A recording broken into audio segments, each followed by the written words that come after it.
네, 안녕하세요. 케부자입니다. 시청하시기 전에 구독하기, 좋아요, 알람 설정, 멤버십까지 부탁을 드리겠습니다. 오늘은 부동산 얘기가 좀 그 사이 기사가 좀 많이 났더라고요. 그래서 좀 하고 싶은 얘기가 있긴 있는데 그동안 미뤄왔던 숙제 같은 일을 좀 해야 될 것 같아서 오늘 일단은 제목은 90만 불로 은퇴하기 프로젝트입니다. 제가 이제 어떤 분한테 이메일을 받아가지고 여러 가지 얘기를 했는데, 결론적으로 얘기하면 이제 90만 불로 은퇴하기 프로젝트인데, 요게 관련된, 케이스 스터디라고 표현해야 되나요? 여러 가지 이제 할게요. 근데 문제는 제가 이제 저는 부동산 전문가도 아니고, 은퇴 전문가도 아니고, 뭐 자산 전문가도 아니다 보니까, 여러 가지 상황상 보니까 90만 불, 그러니까 9억이에요. 원래 저는 예전부터 10억이 생기면 어떻게 은퇴할까 고민을 좀 많이 했었어요.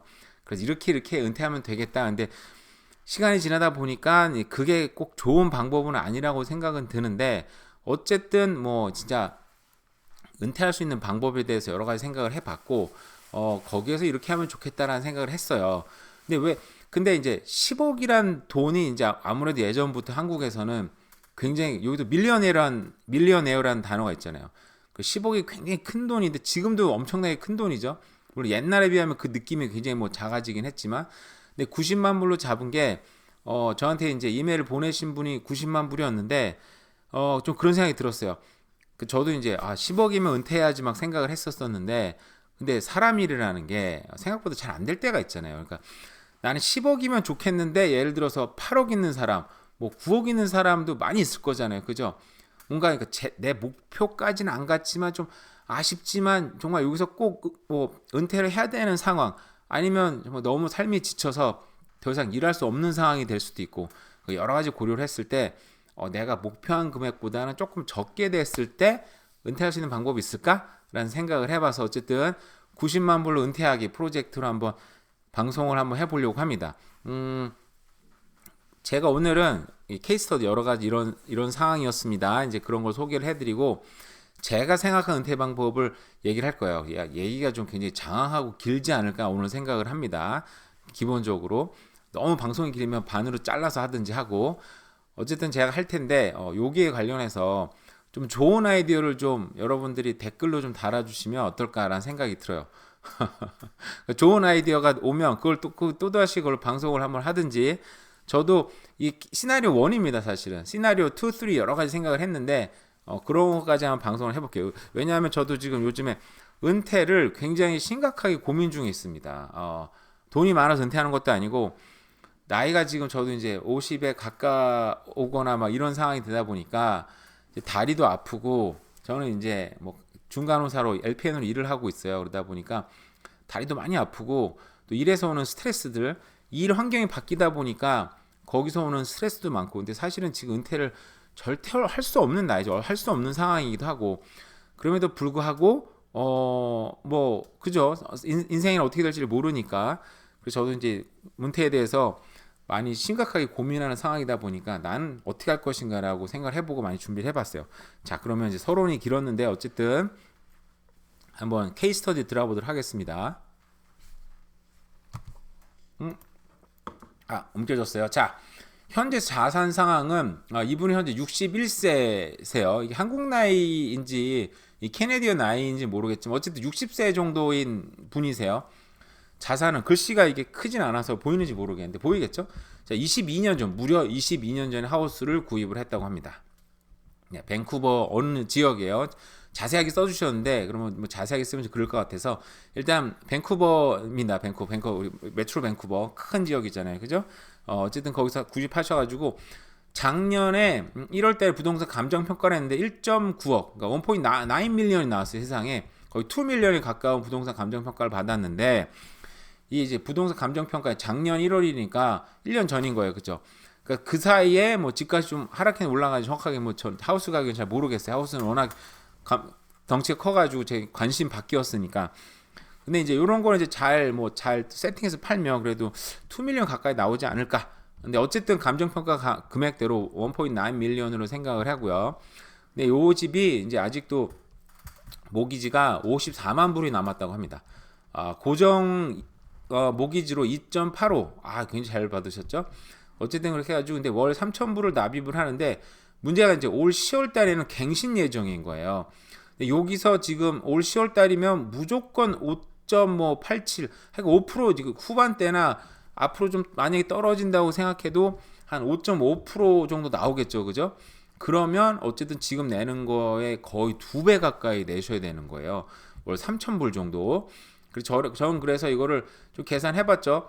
54만 불이 남아가지고 그러면 뭐 몇 년이 남은지는 잘 모르겠어요. 이분이랑 대화를 엄청나게 많이 한 건 아니에요. 그냥 간단간단하고 좀 대화를 했었었는데 그래서 30년 만기로 다시 한번 54만 불을 하면 좀 그래도 좀 줄어들지 않을까 생각을 했는데 그래도 월 3,000불 비슷하게 나오더라고요. 근데 문제는 이분이 이제 월 모기지 내시고 여러 가지 입장상 좀 인생이 좀 쉽지 않다.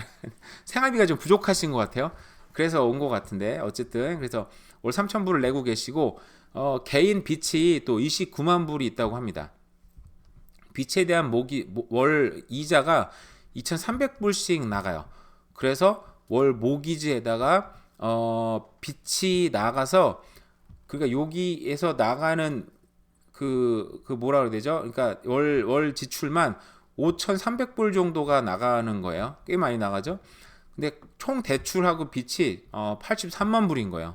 이게 큰 금액이라 사실 듣기만 해도 좀 숨이 좀 막히긴 하는데 개인적으로는 근데 이제 하우스다 보니까 아래층 렌트비가 이제 하우스홀드 2개를 할 수 있대요. 그런 집들 제가 이제 아시는 분들 많이 있더라고요 보면은. 그래서 렌트비만 또 3,100불이 나옵니다. 거기에 또 일을 또 하세요. 일을 또 하셔가지고 원 근로소득 해가지고 수입이 7,100불이 나와요. 또 굉장히 많이 나오시죠. 자 여기 보시면 생활비를 어쨌든 월 수입 7,100불 모기지로 3,000불이 나가고 대출이자로 2,300불 해서 1,800불이 남는데 이게 적자라고 합니다. 여기에 대해서는 제가 이제 자세히 여쭤보진 않았어요. 왜냐하면 저 잘 모르시는 저도 이제 잘 모르는 분이시고 여기 너무 자세하게 물어보기가 제가 막 전문가도 아닌데 그래서 좀 죄송한 마음이 있어가지고 여쭤보진 않았고 근데 이제 어쨌든 매달 적자가 난다고 해요. 근데 저도 좀 이해가 되는 게 이제 여기 1,800불에서 일단 뭐 자동차비 그리고 부동산 텍스 내야지 자기 또 그리고 또 뭐죠 또 여러 가지 인터넷 셀폰에 또 이것저것 나가다 보면 그리고 또 이게 제가 제 추정입니다. 추정. 일단은 뭐 이런 2밀리언 가까운 하우스를 갖고 계시고 22년 전 하우스를 구입하신 거니까 이미는 그 전에 하셨겠죠. 이미도 꽤 오래전에 하셨고 그리고 렌트 밑에 수입도 있고 그러다 보니까 어떻게 보면은 옆에서 이제 이분을 모르는 상태 딱 봤을 때는 세상에 2밀리언짜리 집도 있고 밑에 렌트도 나오고 더위도 일까지 하시네. 그럼 굉장히 좀 부자겠다라는 생각을 할 것 같아요. 저 같으면은. 그러다 보니까 거기에 맞춰서 생활비를 좀 쓰시다 보면 생활비가 좀 모자르지 않을까라는 생각이 들었어요. 그래서 모기지 갱신 시에는 월 페이먼트가 인상이 되겠죠. 거의 2배 가까이 낼 수 있어요.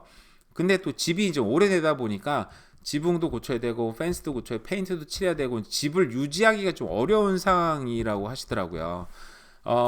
저도 이제 굉장히 좀 작지만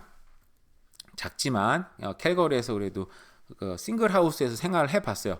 근데 저는 이제 다행히 집을 고칠 일도 없었는데 문제가 매주는 아니고 최소한 2주에 한 번씩은 잔디 깎아야 되지, 또 청소해줘야 되지, 또 벌레들 해야 되지, 또 그 거미줄도 쳐줘야 되지, 그리고 보일러가 좀 자주 고장이 났어요. 그러니까 보일러 자체가 문제는 아니었는데 차질구리하게 문제가 생겨서 처음에 사람 한번 불러보니까 막 1,000불, 700불 막 달라고 뭐 몇 개 고쳤는데 막 나오더라고요. 나중에 보일러 공부를 해가지고 제가 뭐 고치기도 하고 고치다가 또 고장이 크게 내서 또 돈이 확 나가기도 하고 어쨌든 하우스 살다 보니까 이렇게 자질구레하게 나가는 돈들이 꽤 많고 시간을 써야 되더라고요. 근데 제가 이제 밴쿠버로 이사를 와서 월세를 말이 반지하지 완전 지하 정말 캄캄한 지하에서 1년 살고 그리고 위에서 하우스에서 들려오는 그 층간소음 때문에 거의 정말 미칠 뻔했어요. 정말 어떻게 보면 그게 너무 싫어가지고 좀 무리를 해서 빨리 나온 상황이 되긴 했는데 근데 물론 지금은 이제 그 하우스 생활이 너무 그립죠. 왜냐하면 제가 여기 타운홈 살다 보니까 아니 제 경고 레터를 지금 한 5번을 받은 것 같아요. 음식물 쓰레기 해서 좀 지저분해서 닦고 밖에 놔뒀더니 그것도 누가 찔러가지고 또 음식물 쓰레기 거기다 놔두면 안 돼. 경고레터 받고. 또 자동차 주차는 좀 삐딱하게 해야 돼. 삐딱하게 하지 않았거든요, 사실은. 그러니까 얘네들은 제가 한 걸로 하는 게 아니고 누가 찌르면 그거대로 레터를 오더라고요. 그래서 나는 그렇게 주차하지 않았어.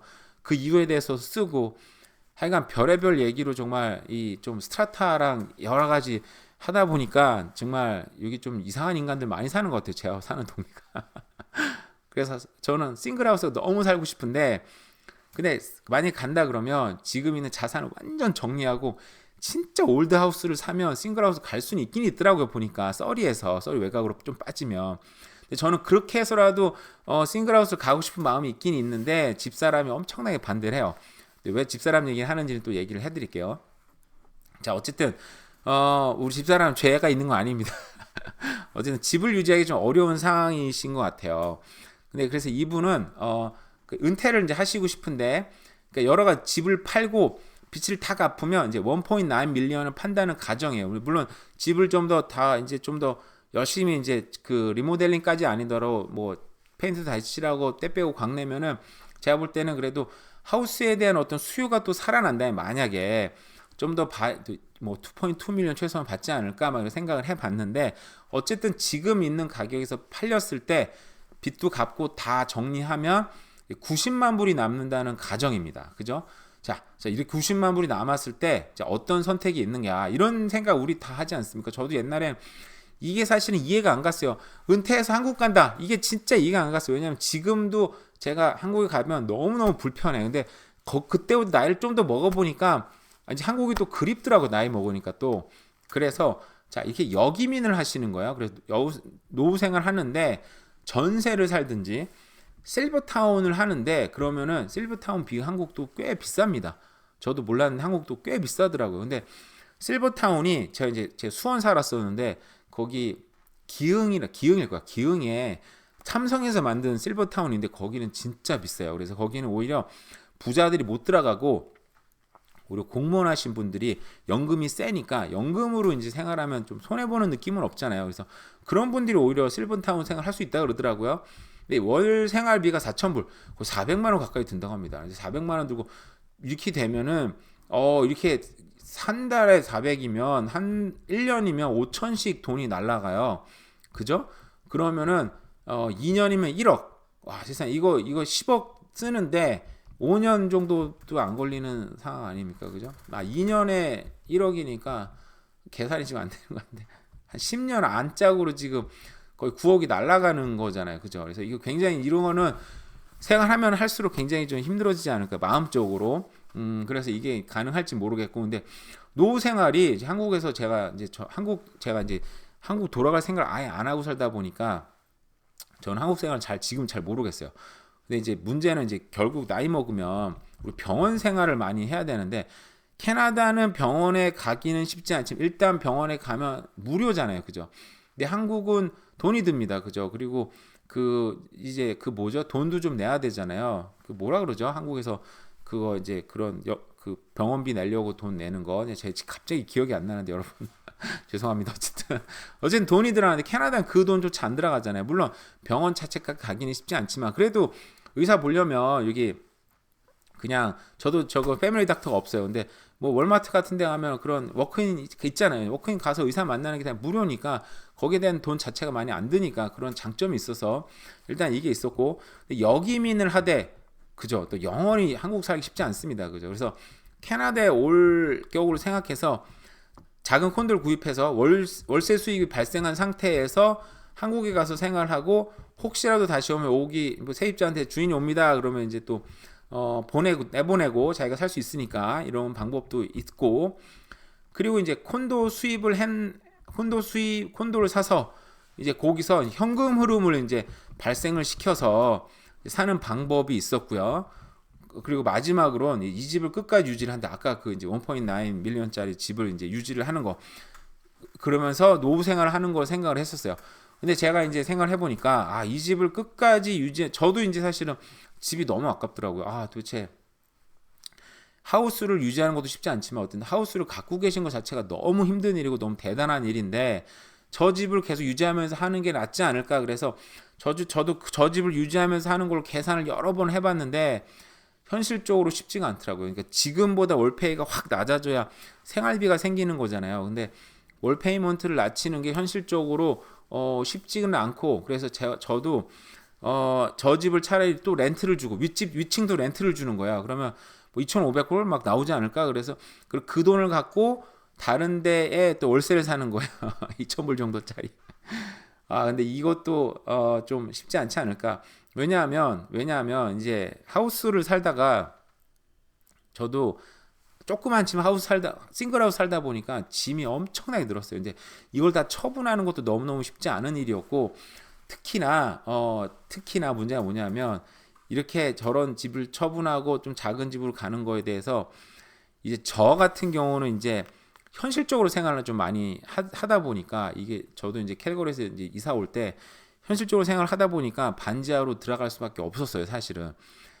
여러 가지 입장상. 근데 집사람이 거기에 대해서 너무너무 슬퍼하고 너무너무 많이 울었고, 집사람 설득하는 게 좀 시간도 많이 걸렸고 되게 저도 미안하더라고요. 애들한테 좀 미안한 부분도 있었고.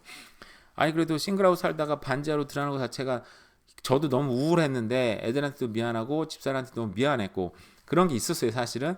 근데 이게 저런 집을 처분하고 어떤 작은 콘도로 가는 것 자체가 자존심도 상하고, 솔직히 저도. 근데 이게 이제 집안 식구들한테도 설명하는 게 좀 쉽지 않은 부분이 있더라고요. 그래서 이분들은 정말 준비가 됐을까? 현실적으로 생각하면 그렇게 할 수밖에 없는데 저 집을 유지하기 너무 쉽지 않더라고요, 제가 봤을 때도. 연세도 좀 있으신 것 같고, 그리고 아까 좀 빚도 있으신 거 보니까 그것도, 그리고 또 일을 지금도 하시는데 일을 이제 좀 안 하셨으면 하는 그런 바람도 있었어요.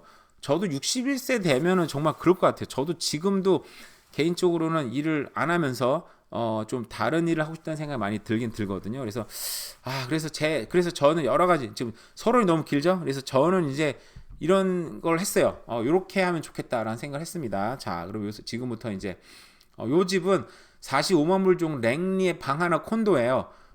꼭 이 집을 사야 되는 건 아닌데 이 집을 또 추천을 한 이유는 있긴 있습니다. 그래서 랭리에 44만 불짜리 집이에요. 뭐 여러 가지 뭐 해서 이제 비용 들어서 45만 불로 제가 계산을 했어요.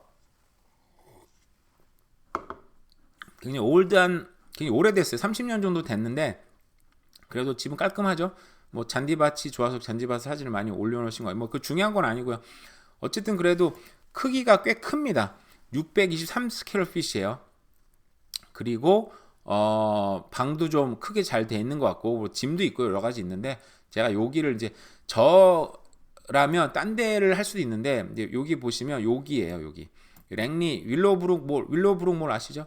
윌로브룩 몰 아시고 여기에 위치해 있습니다. 제가 이제 일부러 이제 여기를 찾은 이유가 보시면은 캐네디언 슈퍼스토어가 바로 옆에 있어요. 바로 길 건너가면 갈 수 있습니다. 슈퍼스토어가 또 물건 사기는 가격도 싸고 좋잖아요, 그죠?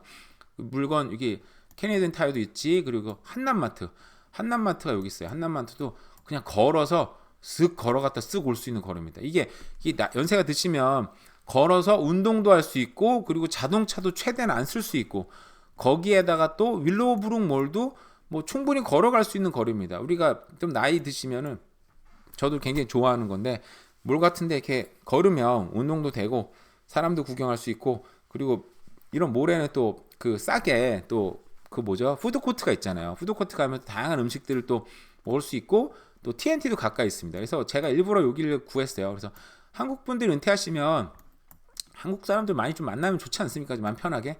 그래서 200번 여기 이 주에 한국 사람들 많이 사시니까 일부러 여기를 잡으면 한국 분들 뭐 좀 만나기도 편하고, 한국마트도 있고 캐네디언 슈퍼스토어도 있고 윌로브룩도 가깝고, 그리고 여기 또 이제 뭐 H마트 있어, 한국 여기 상점도 많이 있고 가게들도. 그래서 여기가 은퇴하기엔 좀 좋지 않을까.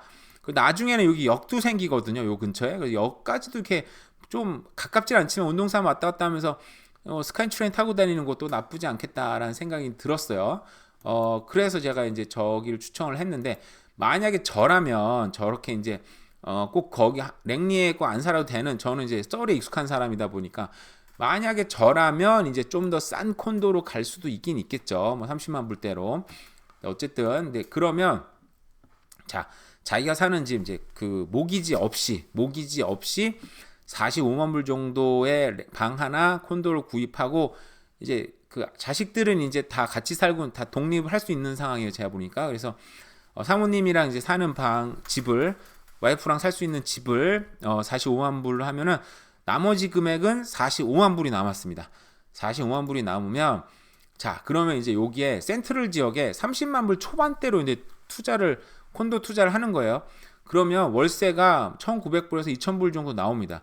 근데 이 집도 예신 거예요. 근데 이 집 같은 경우에는 일반 시세보다 지금 한 3만 불, 4만 불 좀 싸게 나왔어요.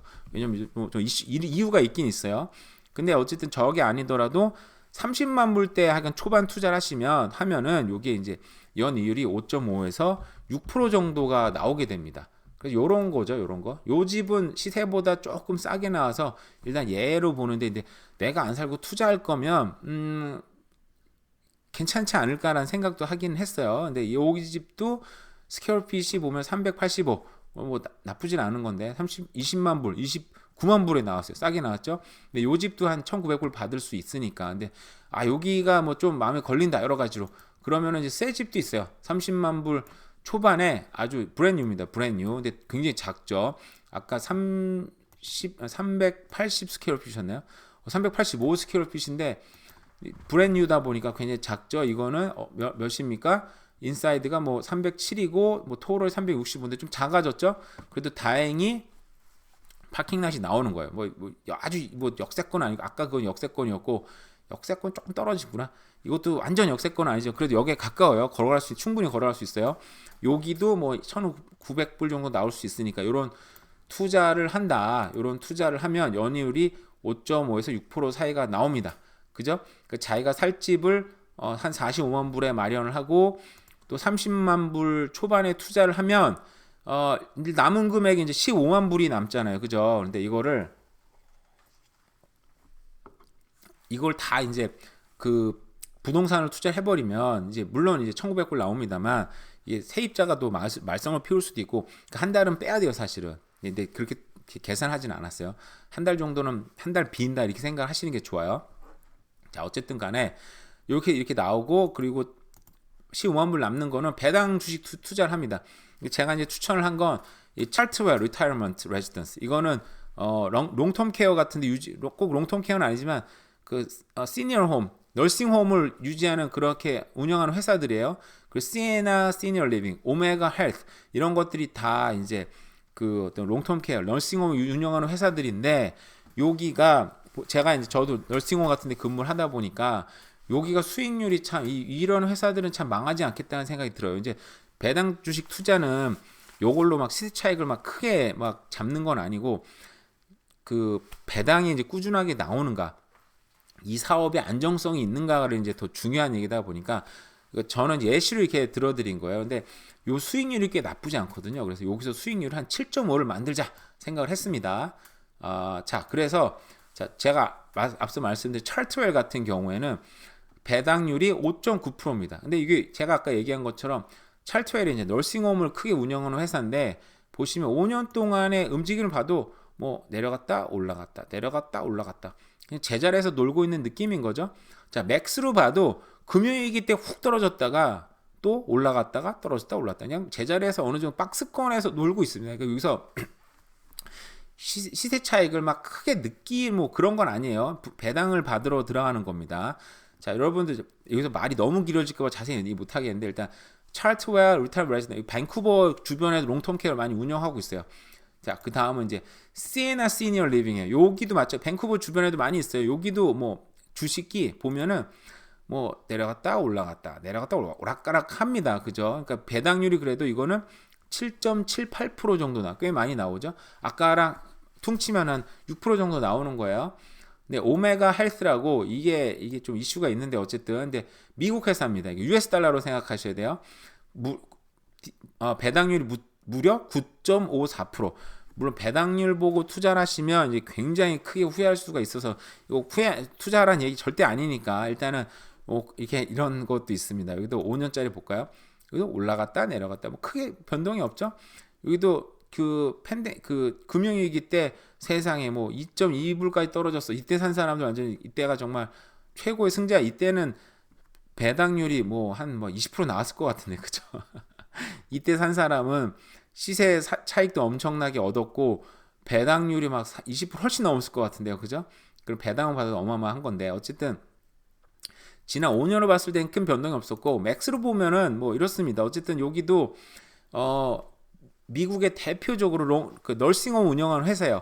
배당률이 꽤 높죠. 꼭 여기가 아니더라도 LTC 말 자체가 Long Term Care Properties, 그러니까 롱텀 케어를 운영하는 회사예요. 7.52, 꽤 높죠, 그죠? 여기도 5년짜리를 보시면 뭐 대체적으로 약간 하락하는 분위기긴 하지만 맥스로 보시면 여기도 뭐 꽤 많이 올랐다가 좀 떨어지는 추세긴 하네요. 어쨌든 이렇게 롱텀 케어를 운영하는 회사들이 디비den이 꽤 좋고, 회사 운영이 저도 지금 뭐 일을 하고 있다 보니까 사람이 정말 요즘은 나이를 많이 먹어도 좀 죽질 않더라고요. 보면은 진짜 그게 큰 문제인 거죠. 사람이 안 죽는데 캐나다 정부에서는 연금을 계속 줘야 돼요. 연금을 계속 주다 보니까 이 사람들이 요즘 100살 넘는 게 정말 흔한 일은 아니지만 굉장히 많아졌어요. 그래서 저 시설에 들어오는 사람들도 99세, 98세. 아니 왜 이 나이 먹고 지금 왜 시설을 옮기지? 왜 사람이 새로 들어오면 제 페이퍼워크가 엄청나게 많아지고 굉장히 골치 아프거든요. 일이 굉장히 많아요. 초반에는 짜증이 많이 나서 막 얘기를 하는 생각을 하는데, 어쨌든 100살 많이 넘깁니다. 근데 이런 사람들이 100살 넘을 때까지 집에 살지 못해요. 이렇게 널싱홈에 들어와 산단 말이에요. 이런 사람들이 작게는 1,500불, 많게는 막 3,500불까지 냅니다. 그러니까 제가 볼 때는 저도 이게 얼마 내는 정확하게 모르겠어요. 근데 이제 얼마 낸다고 들어오는 거 초반에 그 페이퍼가 있으니까 그걸 보면 아는데, 그러니까 제가 볼 때는 싸게 내는 사람도 정부에서 보조를 해주는 거죠. 그만큼 이런 회사들은 정부에서 보조금을 받고 살아가는 회사다 보니까 그리고 정부에서 이런 노인 문제를 꼭 무조건 해결해야 돼요. 왜냐 노인 문제 굶어 죽었다고 방송 나가봐요. 막 캐나다 막 이 정부 뭐 하는 거야, 막 언론이 들고 일어난단 말이죠. 그러니까 이런 회사들이 정부의 보조금을 줄 수밖에 없어요. 그래서 이런 회사들로 말이 샜죠. 평균 수익 7.5% 만듭니다. 지금. 그래서 자 90만 불 전체 은퇴 자금을 생각해 볼 때 자기 거주비 방 하나 45만 불, 그 남은 자금으로 콘도 투자 30만 불 초반대 사고, 월세가 1,900불 나왔는데 여기 콘도피, 아까 그 집이 콘도피 250불 나오더라고요. 부동산 세금 100불 빼고 보험 기타 100불 빼서 그러면 한 달 수입이 1,450불로 생각을 하고, 자 15만 불로 배당 투자를 했어요. 원 이율을 7.5% 잡았습니다. 왜냐하면 많이 좀 주는 데가 있으니까 이제 좋게 잘 이제 만들어서 7.5%를 하면은 15만 불에 7.5% 하면은 연 수입이 11,250불이 나옵니다. 거기 나누기 12, 937불인데 세금 내야 돼요. 세금인데 제가 지금 쓰지는 않았어요. 어쨌든 이렇게 하면 얼마가 나오냐. 월 평균 1,450불 플러스 937불. 그래서 2,387불인데 이게 월 수익입니다. 그러니까 이게 제가 짠 거는 완전 일을 안 해도 되는 상황인 거예요. 그러니까 그냥 완전 일을 안 해서 은퇴를 한 상황으로 가정을 했어요. 왜냐하면 계속 또 일을 할 수 있겠지만 제가 보면 봤을 때 일을 좀 안 하고 더 그만했으면 하는 싶은 바람이 있었고, 저도 그렇게 늘 생각을 했기 때문에 완전 일을 안 하는 상황이에요. 근데 만약에 이렇게 은퇴를 해서 총 매달 2,387불이 이제 순수 생활비로 나왔다고 생각을 해봐요. 근데 요게 자동차비 빼고 인터넷비, 셀폰비 등등 빼가지고 한 1,900불에서 2,000불로 생활을 한다 하면은 저 같은 경우는 생활이 가능해요. 만약 이거 보고 2,000불로 어떻게 생활하지 미쳤나 이렇게 볼 수도 있어요. 그러니까 저랑 이제 생활 수준이 많이 차이 나는 분들은 저렇게 살 수는 없겠죠. 근데 저 같은 경우는 커피를 마셔도, 집 커피 마셔도 저는 굉장히 행복한 사람이고, 그리고 스타벅스 안 마셔도 됩니다. 티몰트만 마셔도 굉장히 저는 만족스러운 사람이다 보니까 2,000불로 생활이 충분할 수 있다고 생각을 했는데, 근데 61세라도 지금 일을 하시니까, 근데 여기서 일을 하시는 건 완전히 그냥 엑스트라 수입이 발생을 하는 거예요. 그러면 더 마음 편하지 않을까. 그래서 저는 이렇게 생각을 했어요. 여기서 엑스트라 수입으로 아까 4,000불 버셨는데 매일 않더라도 가끔씩 뭐 가서 일을 한다.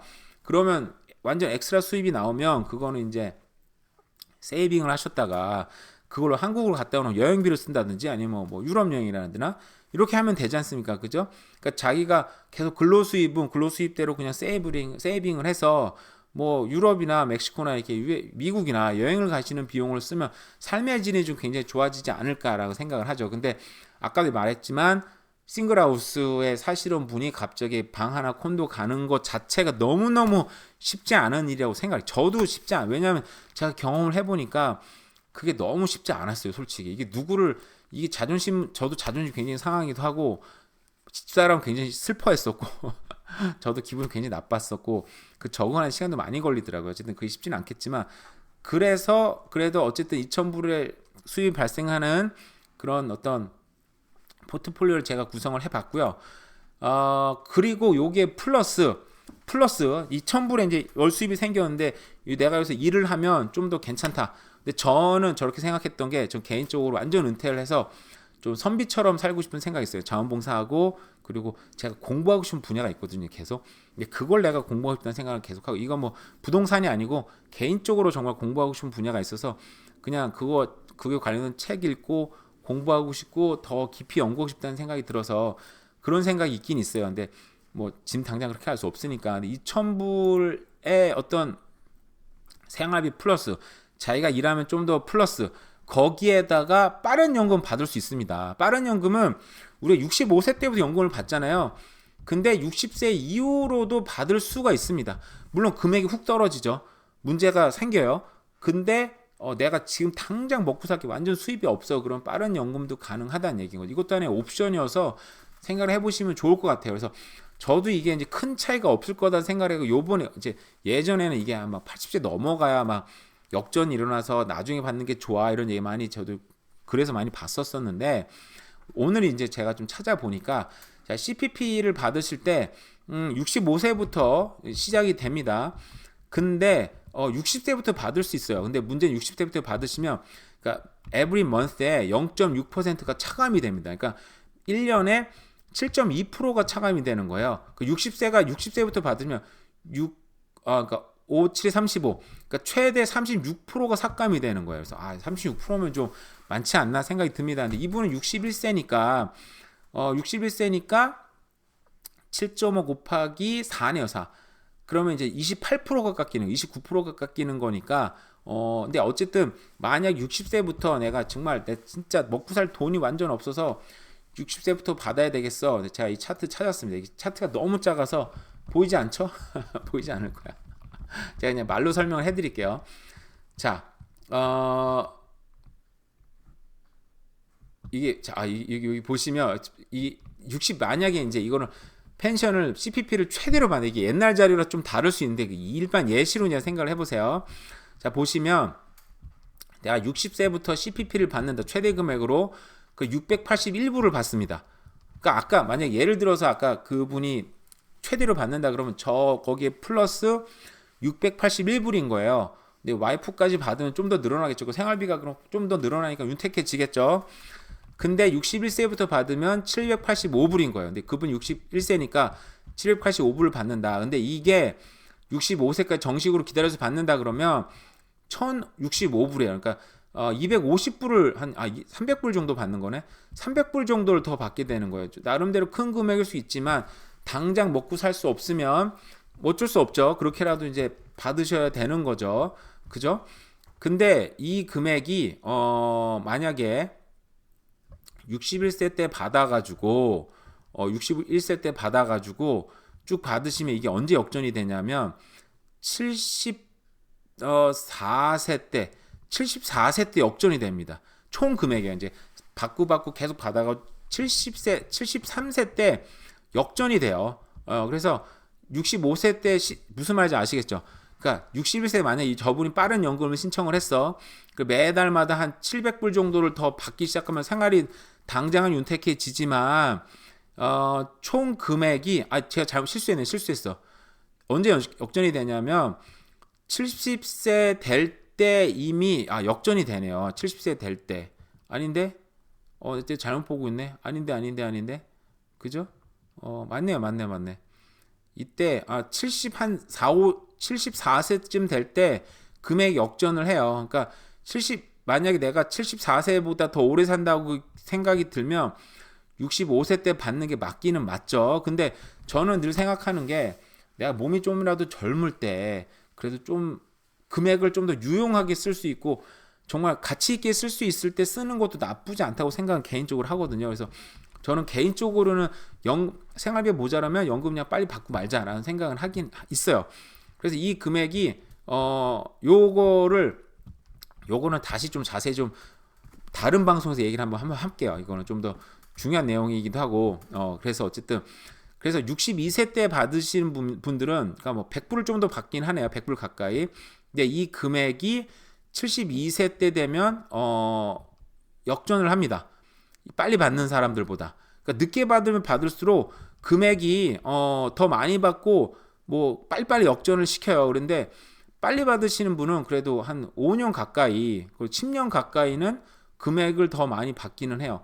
그러니까 더 어떻게 보면 젊을 때 몸이 덜 아플 때 좀 더 많이 쓸 수는 있다는 거죠. 아까 근데 이분 같은 경우에는 생활비가 당장 한 와이프랑 동시에 받기 시작하면 그래도 최소한 뭐 1,000불 가까이 받을 수 있지 않을까? 그러면 아까 금액에서 굉장히 마음 편하게, 그죠? 한 달 생활비가 3,000불 정도 가까이 될 수 있잖아요. 그러니까 굉장히 마음 편하게 하고 여기서 만약 일을 하시거나 하면은 금액이 더 늘어나니까 막 당장 내가 먹고 살 거 당장 돈 없으면 어떻게 그 걱정에서 벗어나지 않을까라는 생각을 해서 제가 이런 포트폴리오를 짜긴 짰어요. 시간이 좀 굉장히 많이 지난 것 같아서 더 이상 했다 너무 늘어날 것 같아 방송이 하긴 했는데요. 어쨌든 제가 이제 이분한테 보여드리는 건 이건데 여러분 생각하시기에 어떤 식으로 만약 90만 불로 은퇴를 한다 그러면 어떤 식으로 짜면 좋을까 댓글로 좀 달아주시면 거기서 제가 좋은 댓글이면 제가 그것도 방송 한번 해볼게요. 그걸로 제가 아니 제가 이거 1탄이었고 2탄은 저는 아예 그냥 뭐 방 하나 콘도 정말 싸게 하고 그냥 극단적으로 배당 투자를 해서 매달 월 수익을 최대한 높이는 것도 생각을 해보고 아니면 그냥 완전히 부동산 투자를 다 해버려가지고 부동산 수익 왜냐면 부동산은 시간이 지나면 그 시세 차익도 있을 수 있고 자식한테 또 물려주기도 좋잖아요. 그래서 이분도 이제 두 분의 자녀분이 있어요. 이제 그것까지 생각을 해볼 때 생각을 해봤습니다. 그래서 한번 그런 2탄, 3탄까지 생각을 해봐서 방송을 해보도록 하겠습니다. 오늘 지금 계속 하기엔 방송이 좀 너무 늘어나는 것 같아서 일단 여기서 마치도록 하고요. 오늘 일단 남은 하루도 잘 보내세요. 감사합니다.